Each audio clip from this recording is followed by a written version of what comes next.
Мыйзам ченемди дагы мен сотко берем. Жапекеевдин ошол өзүнүн кызмат абалынан пайдаланып жатат депчи.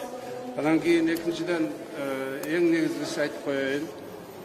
Мен ошол биринчи интервьюга чыкканда эле айткам, мен эч кандай мыйзамсыз байууга барган эмесмин, эч качан коррупциялык иштерге катышкан эмесмин деп. Анткени мен билимпоз адам катары, билимдүү адам катары, жана ошондой эле законду сыйлаган адам катары эч качан ошол бир дагы бир коррупциялык же башка жумуштарга иштерге барган эмесмин. Ошондуктан эмне тапсам өз эмгегим менен тапкам. Негизинен мына 2005-жылы дагы айтып кетем. 2005-жыл жумуштан кеткенде, 2005 март айынан өзүңүздөр билесиздер, кеткенден кийин бир гана бир үйүм бар болчу, квартирам. Анан 2 участок алынган жер болчу. Алмедин районунда ал жерде өзүңүздөр билесиздер, бир участок 20 мың 30 мың сом эле турчу. Ошондон алган участогум бар. Келинчегимде калган дагы 2 участок бар экен. Ошону 40 жылдын ичинде салып берип, балдарыбызга өтөп болгон. Мүлктөр боюнча. Экинчиден 2005-жылдан 2017-жылга чейин түнү күн дебей ошол бизнесте аракет кылып, эң биринчи чет мамлекеттик инвесторлорду алып келип, бир топ ишканаларды куруп, ошонун артынан бир топ ийгиликтерге жетиштик. 700ден ашык жумушчу орун түзүлгөн компаниялар түзүлдү, бирок азыркы күндө көпчүлүгү иштебей калды. Ошондон айткым келет, мен намында 34 компания регистрация болгон экен, ошонун бүгүнкү күндө 9-у калды. Калганын баары жабылып бүттү.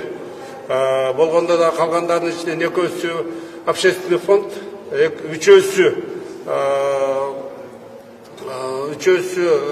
тиги билим берүү системасынын учреждение экен, алар налог төлөбөйт. Анан кийин калган 4 компаниясынын 2-сү гана иштеп жатат. 15-жылы ошол учурда иштеп жаткан бир 15тен ашык компания ошолордун баардыгын доверительный управлениеге берип депутат болгондон кийин, анан кийин мен аларга кол кабышта кылган жокмун, өздөрүнчө иштеп атат. Мына бир эле мисалды келтирейин. Ошол Курманбек деген компаниясы таш көмүргө жетпей турган жерге цементный завод салып башташты. Жалпысынан алганда бүгүнкү күндө $10 миллион ашык кредит алышып, анан ошонун негизинде оборудование алышты. Бүгүнкү күндө курулуштун 40% жетип калды. Буюрса август айында инвесторлор келсе, инвесторлор дагы бүгүнкү күндө $10 миллион кредиттен башка алган, ошо компаниялар, Курманбек деген компаниялардан башка дагы $15 миллион кредит алып келиш керек. Моунтип жөн жерден чыкып отурса каяктагы инвестор келет. Ошондуктан мен азыркы келген бийликтин аброюн кетирген Жапекеев деп айта алам. Анткени себеби жок деле эмне кустурам дейт. Эмнесин кустурат? Анда эч качан прокурор болсо айтпаш керек да, айтыш керек. Мынакей закон теремде таптык, ошон үчүн жоопко тартылдым деп айтыш керек да. Ошондуктан мен ойлойм, мындай мыйзамсыз кадамга баруу бүгүнкү күндөгү келген бийликтин аброюна жакшылык алып келбейт. Ошондуктан мен ойлойм, бүгүнкү күндө акыйкат болуп, сөз түрдө акыйкаттын үстүнөн чыгабыз. Жана компанияң жабылып калды деп едиңиз, 34 жетип эле калды. Калганы эмне болуп жабылып калды? Мындайда 34 компанияда көпчүлүк баягы намерение болот, максат болот, ушундай ачайлы деп. Анан кийин ошолордун 90% бир күндөгү жана финансовый хозяйственный деятельность алып барган эмес да. Анан жабышка келгенде эле өтө кыйын экен. 50 банктардан баягы справка алыш керек экен. Ошентип анан кийин баягы убагында жабылбай калган да. Ошон үчүн эле турган, азыр 0 менен. Анан бүгүн деле жанагы Минюсттун базасына кирсеңиздер, ошолордун бардыгы же Жумалиев уставдык эмесине чыгып кеткен, же болбосо жабылган деген жыйынтык талаштарда. Ошо 9-унан мен атымда турат, калгандары жок. Ошол эле учурда мына Розамановдагы өзүнүн фонду бар, общественный фонду бар. Анан кийин 4-5 компаниясы иштеп атат. Ал болгондо да образовательный учреждение, же болбосо мындай общественный фонд болгону. Ошо аракетибиз эле ошол.